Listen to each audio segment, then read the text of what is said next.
लोकसभा चुनाव चला है, तो इसका क्या रुझान चल रहा है? पिछली बार वाला है कि कुछ बदलाव आया है? तो भाई हम पहुंचे हैं रोहतक लोकसभा के गांव डैना में, जो कोसली विधानसभा से आता है। तो बात करते हैं एक बार भाइयों से, इस बार का चुनाव भी वही है या कुछ बदलाव आया है? एक बार बात करते हैं। हाँ जी, आप बोलिए जी। शुभ नाम जी अपना? महेश कुमार यादव, गांव बास बटोड़ी। अच्छा जी। तो इस बार अभी लोकसभा का चुनाव चल रहा है, तो पिछली बार दीपेंद्र को अच्छा गेड़ा दिया था, इस बार क्या इरादा? वही स्थिति है या क्या बदलाव आ रहा है? सारा बदलाव आ गया जी। शर्मा जी ने डॉक्टरी से फुर्सत नहीं थी। हाँ जी। और उसने यहाँ के ग्राउंड को बिल्कुल खत्म कर दिया। अब के रिकॉर्ड वोटों से जीतने की संभावना है। दीपेंद्र को जिता रहे हो? हाँ जी जी। क्योंकि डॉक्टर साहब को फुर्सत नहीं मिली डॉक्टरी से, और उन्होंने कभी आके ही नहीं देखा कि गांव बास है कहाँ, वोट लेने भी नहीं आया। तो मोदी के नाम का एक बार फायदा उठा लिया, बार बार तो थोड़ी ना। मंत्री पद तो उन्हीं को मिलता है ना, मोदी तो एक जगह ही तो लेता है प्रधानमंत्री, बाकी मंत्री तो शर्मा जी जैसे ही बनते हैं, तो जिनको ये नहीं पता है बास बटोड़ी नक्शे पे कहाँ है, और सांसद बन के चले गए हमारे से। ये शिकायत तो हर जगह हर गांव से आ रही है, 5 साल ये यहाँ पहुंचा ही नहीं। हाँ तो डॉक्टरी कोई और भी और क्या है जी, आपके बदलाव की स्थिति है जी, पूरी तरह बदलाव है। आपकी क्या राय है जी इसमें? मेरा नाम सुरेंद्र है, गांव जैनाबाद है। बीजेपी को वोट दूंगा और बीजेपी को जिताऊंगा। अच्छा जी, ठीक है। वो ठीक। जो हमारे इलाके में एक एमएस का जो वो किया है, हम उसको नीचे नहीं गिरने देंगे। एम्स का? हाँ, एम्स तो मंजूर तो कांग्रेस सरकार में होया था। हाँ, नहीं, कांग्रेस एमएस की जो वो तो आधारशिला तो इसी ने नहीं, आधारशिला देखो, एम्स जो है 10 साल पहले मंजूर हो चुका है यहाँ का। एम्स मंजूर होने के बाद में जो जमीन का जो मैटर था वो उलझा खड़ा था। जमीन उन्होंने नहीं दी थी। आपस की इनकी खेचातान चल रही। मनेठी गांव में बनना था, मनेठी गांव के बजाय आप आपको दूसरे गांव माजरा में तो हम तो देंगे बीजेपी की। अच्छी बात चाहे है। कोई कुछ भी कहो, ठीक, हम नहीं दीपेंद्र ही देंगे। ठीक है। कोरोना के अंदर ये आया दीपेंद्र, किसी को देखने आया? कौन मर रहा है, कौन क्या कर रहा है? अरविंद शर्मा आए थे क्या? अनिल शर्मा भी नहीं आया, पर सरकार ने सहायता तो की, करी कि नहीं सहायता? कोविशील्ड बैठ। कोविशील्ड जो है, जो आपको डोज लगी थी, उसमें भ्रष्टाचार का सरकार के ऊपर आरोप लग रहे हैं कि भाई कई करोड़ रुपए का इसमें घोटाला किया गया है। तो वैक्सीन में तो उसके बारे में आप क्या कहना चाहोगे? उसमें कांग्रेस सरकार ने अपनी राजनीति चला रही। नहीं, कांग्रेस सरकार राजनीति थोड़ी नहीं चला रही है। तो मोदी सरकार के टाइम कोरोना आया है। मोदी की सरकार टाइम कोरोना आया तो उसने कोई ऐसा कोई भ्रष्टाचार को नहीं किया। ठीक है। पब्लिक की सेवा की है। ठीक है। ठीक है। आम आदमी सामने आया है, उसको भी उससे सहायता दी है, और दूर दूर तक उन्होंने अपनी दवाइयाँ पहुँचाई है। तो हम कैसे माने? हम वोट देंगे। आपकी क्या राय है अभी? प्रदीप, आप बोलिए। हाँ जी, मेरी ये विचार है जी कि जैसे राष्ट्रीयता को प्रमुखता देते हुए, नरेंद्र मोदी जी को देखते हुए, तो मोदी जी की वोट देना चाह रहे हैं। क्या है उसका? कारण बताइए उसका। कि राष्ट्रीयता को देखते हुए, जैसे केवल स्टेट को ना देखते हुए राष्ट्रीयता को देख रहा हूँ। आप पड़ोसी का घर देखोगे का अपना? मैं पहले देखूंगा जी सर्व समाज का, समाज राष्ट्र मजबूत हो, उसके बाद इन मतलब आपने बालक बेशक भूखे बैठे रहो, आप पड़ोसी के घर में खाना दिया होगे? देखो जी, अगर सुनो जी, बिल्कुल सही, मेरे बच्चे को खाना मिलता है और पड़ोसी भूखा, तो जरूर दे के आऊंगा या बांटूंगा फिर। अपना पूरा करके ही दोगे ना? हाँ, अपना तो अपने हल्के में देखो, अपना हल्का देखो, अपने हल्के में क्या हो रहा है? सुनो जी, हल्के में क्या है जी, जैसे राष्ट्रवाद पे पीएम के वो इलेक्शन है, तो एक्चुअल में पीएम में दूसरी पार्टियां मुकाबले में नहीं है, इसलिए उनको दे रहे हैं। मोदी जी से पहले क्या देश नहीं चल रहा था इतने साल से?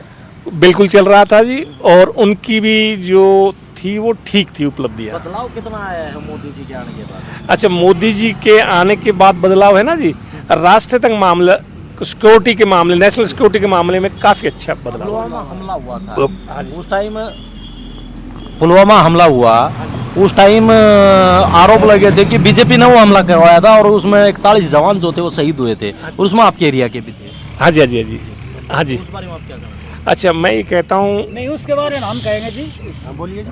उसके बारे में कांग्रेस ने करवाया था, ये सरकार ही कांग्रेस की है ना, ये मुसलमानों की सरकार है, ये यही करवाती है। पुलवामा में उस टाइम कांग्रेस ने करवाया था, ये बात हम कहेंगे। आप एक बात बताइए, हाँ, सिक्योरिटी पर आप चौकीदार हो, बिल्कुल। सिक्योरिटी पर आप चौकीदार हो और उसके अंदर चोर घुस जाता है दुकान में, तो जिम्मेवार कौन है? ऐसा है ना, ये सारा काम विपक्ष करवाती है, विपक्ष ने करवाया। आप विपक्ष करवाता है, आप इस दुकान के चौकीदार हैं और यहाँ चोर घुस जाता है, जिम्मेवार कौन है? चौकीदार तो है उसका, और तो सरकार जिम्मेवार हुई या घुसपैठ? ये बड़े कर दिया ना उनका इलाज, बढ़िया वाला इलाज कर दिया उनका, अच्छा इलाज कर दिया, उनकी हिम्मत ही नहीं पड़ रही, अभी भी दिल्ली उनको उड़ा रहे उग्रवादियों को। अच्छा, अब सरकार बीजेपी क्या नहीं कर रही है, कितना डेवलपमेंट कर दिया बताओ वहाँ पर। बीजेपी सरकार 3 खूंखार आतंकवादियों को छोड़ के आई थी, ना पता हो? मैं लाल झंडा में आप लाल किला में लाल वो झंडा फहरा दिया था लाल चौक पर। धारा 370 भी तोड़ी गई। हाँ, धारा 370 भी तोड़ी गई, वो तोड़ी गई है, उसके बाद कितना फर्क है? 300? काफी फर्क। बीजेपी आएगी सरकार तो देखो। आप बीजेपी को मानते हैं? हाँ, बीजेपी। या अरविंद शर्मा को वोट दोगे? काम हल्के में हो या ना हो? हमारे तो यहाँ हल्का में कोई काम ही नहीं कर रहे, सेंटर काम तो हम तो सेंटर का काम देखते, हमारे यहाँ तो कोई आता ही नहीं है, बाकी सेंटर का काम देखते हुए हम कह रहे हैं ये बात तो। हाँ, देश हित को बिल्कुल बिल्कुल। धन्यवाद। आपकी क्या राय है?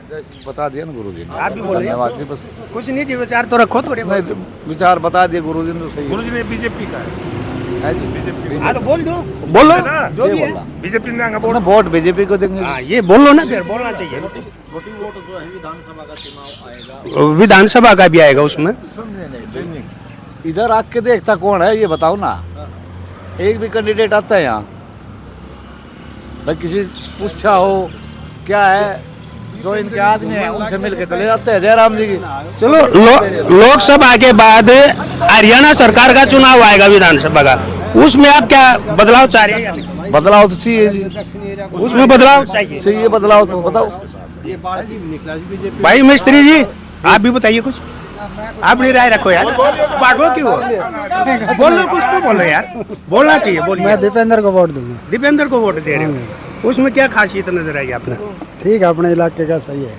इलाके का ठीक है, हाँ, वो राजेंद्र शर्मा से। उधर देखो। हाँ बोलिए।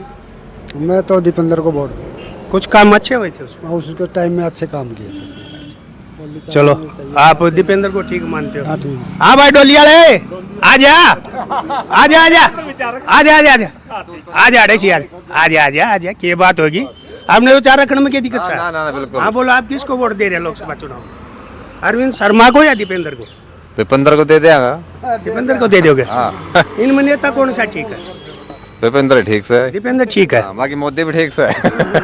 फिर मोदी तो यहाँ से चुनाव नहीं लड़ रहा ना। ना ठीक है विपेंद्र दे देंगे। चलो ठीक है जी। हाँ जी महाराज जी, आप कांग्रेस का?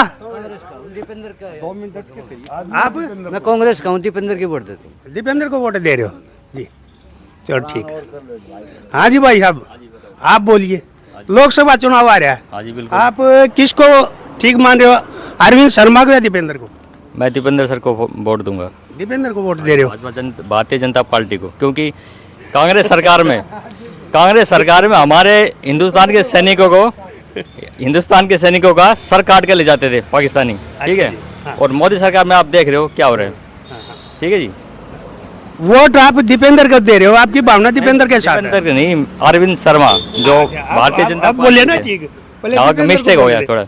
अच्छा, मिस्टेक हो गया था। अरविंद शर्मा को। चलो, आप देश हित को देख रहे हो? बिल्कुल देश हित को देख रहा हूँ। मोदी देश हित के लिए बहुत बढ़िया है। अच्छा, मतलब यहाँ चाहे किसी को उठाओ, कोई मिल रहा है, काम करे या ना करे, सेंटर में मोदी रहेगा तो काम ठीक होगा और हिंदुस्तान तरक्की करेगा। फिर यहाँ हल्के में भी तो काम चाहिए ना। हल्के में अगर अब कोई काम हो जाए जरूरी, किसी सरकारी ऑफिस का हो जाए या कोई और हो जाए, तो मोदी के पास जाओगे? ये तो पार्टी हाईकमान को देना चाहिए ना, कौन प्रत्याशी किसको खड़ा करे। दक्षिण हरियाणा में क्या, हरियाणा में करवाया, छोटी सी एक डिस्ट्रिक्ट है, हाँ जी, छोटी सी डिस्ट्रिक्ट। लगा दी हूँ कांग्रेस ने कर दियो के वो तो पूरे देश का मामला है, कहीं कहीं आराम आराम से हो रहा है। देखो 10 साल में मोदी सरकार ने पत्थर लगा दिया, कांग्रेस क्या मंजूर किया हुआ सौदा इन्होंने 10 साल के दौरान एक पत्थर लगा दिया। और अब अगर बीजेपी सरकार नहीं आई तो कांग्रेस को बुराई बांध देंगे कि भाई नहीं किया काम, नहीं किया काम। अगर बीजेपी आ गई तो अगले इलेक्शन में इसके दीवार कर देंगे, बीच में 5 साल कुछ नहीं होना है। दीवार नहीं हमें चालू हो दक्षिण जाए। हरियाणा में नहर तो लिया भी ना रहा पानी वाली, बताओ कोई सी भी सरकार आ जाओ 5 साल एक बार आवेगा फिर चुप। जाता शांत में काम। पैंट पे नहर क्यों से? ये बताओ क्योंकि पुराना पानी नहीं चाहिए दक्षिण हरियाणा में, वोट ना दे देखो जी, दक्षिण हरियाणा। इस बात की सर्वे करो, क्योंकि गवर्नमेंट के नक्शे में जहाँ जिस गांव के पास जमीन थी उन्हीं ने हंस के दी है। एक हीरो के गांव में जमीन ही सीमित है, उनको नहर की जरूरत ही नहीं, क्योंकि 1 किला है मेरे पास और नहर बीच की निकल गई। ये तो उड्डा बोला करता है, जो जमीन नहीं दोगे तो विकास अपने सर पर करवाऊं। कहाँ से होगा? अब हिरवाल में तो जमीन है ही विकास तो जमीन पे होगा, सर पर थोड़ी होगा। पंजाब से पानी ले आऊंगा, पंजाब से हाँ, पानी ले आऊंगा, आज तक तो पानी आया ना इस पंजाब में। वो तो हर सरकार यही बोल रही है। केंद्र में और पंजाब में, हरियाणा में, तीनों जगह एक सरकार होती, जब भी ना आया वो तब भी ना आया। तो वही तो बात है ना, ये तो राजनीतिक मुद्दे हुए नहीं। ये तो मुद्दे पैदा रखने हैं जी। अगर वो राजनीति कैसे होगी? मुद्दा राम मंदिर कहाँ गया था? राम जी तो यही था। राम मंदिर का मुद्दा कितने दिन चलाए? 500 साल चला दिया उसको बना के, अब तीसरा मुद्दा और खड़ा कर देगा कोई। क्योंकि राजनीति तो मुद्दा आप कांग्रेस को ठीक मान रहे, दीपेंद्र हुड्डा को ठीक मानते हाँ जी। और देखो जी, बंदा कोई भी बुरा नहीं है, सीट के ऊपर बैठने वाला आईएएस अफसर चलाता है सरकार को। लालू यादव तो क्या जाने, मुलायम सिंह यादव क्या जाने, तो खट्टर ने क्या पतो, आईएएस चलाते हैं, आईएएस चलाएंगे जो भी बैठेगा। पद को और सीट को सलाम होती है। अगर महेश को बैठा दिया जाए वहाँ की कुर्सी पे तो महेश भी चला देगा देश को। ऐसी कोई दुर्लभ चीज नहीं है, चलाने को सब चीज चलती। ठीक है जी। हाँ जी, आप बोलिए क्यों? लोकसभा चुनाव आ रहा है। राम राम भाई। तो लोकसभा चुनाव आ रहा है जी, हम तो अपना देश बचाना है तो मोदी को वोट दो। यहाँ कैंडिडेट मत देखो, या अरविंद है, दीपेंद्र है, या कोई है। अरविंद शर्मा ठीक है, किसी कारणवश नहीं आने पाया लोगों में, अब अपनी गलती मान रहा है। और आगे के लिए अगर देश का भविष्य देखना है तो बीजेपी को वोट दो। देश का भविष्य तो लिया। ये जो अग्निवीर जो योजना चलाई है, इसमें फौजी क्या करेंगे? अग्निवीर योजना बहुत बढ़िया चलाई है, किसी भाई को अगले को नए को मौका मिले। और बार बार ऐसा नहीं होता ये कि आदमी 60 साल तक नौकरी करे, सभी घर में नौकरी हो जाए। अरे बड़का के बयाना होते फौजी का नाम लेके न्यू कहीं अग्निवीर में ब्याह मत हो, रंधवा बेचक रह जाओ, बीजेपी को बनाएंगे। एक मिनट और रहेगी। जहाँ देश को चलाने के लिए तो अनपढ़ चाहिए, और एक गांव की पंचायत को चलाने के लिए शिक्षित चाहिए। देश को चलाने के लिए तो अनपढ़। हाँ, ये सही बात। और देश, गांव एक छोटी सी एक कड़ी है, उसको चलाने के लिए मैट्रिक पास, और देश को चलाने के लिए अनपढ़। एमपी कांग्रेस सरकार एमपी अनपढ़ बन जाएगा, चलेगा। एमएलए अनपढ़ चलेगा, और देश गांव का सरपंच अनपढ़ नहीं चलेगा। नए चेहरे भी तो आने ये मोदी की तो नीति है, ये हाँ, मोदी सही की बात तो नीति है। चलो एक मिनट भाई साहब बात करें, करिए बात। आपकी क्या राय है? मोदी देश के लिए मोदी है, बढ़िया है। कारण क्या है उसके पीछे? बढ़िया क्या काम किया? बढ़िया क्या? बहुत बढ़िया काम कर रहा है। क्या काम बढ़िया कर रहा है? नौकरी, एक काम बढ़िया बताओ। नौकरी एम्स नौकरी तो खोई है, नौकरी नहीं गई, नौकरी ना खोई। और रोड कितना बढ़िया बना दिया, रोड कितना बढ़िया बना दिया, एम्स बना दी। और देश के लिए मोदी बढ़िया है, 4 साल नौकरी बढ़िया है। आप देख रहे हैं JBN 24। इस समय हम डहीना गांव में मौजूद है। लोकसभा के चुनाव के ऊपर हमने डहीना गांव के लोगों की राय जानी है। उन्होंने अपनी बेबाक तरीके से राय रखी है। आप देखते रहिए JBN 24 और लाइक करिए, सब्सक्राइब करिए।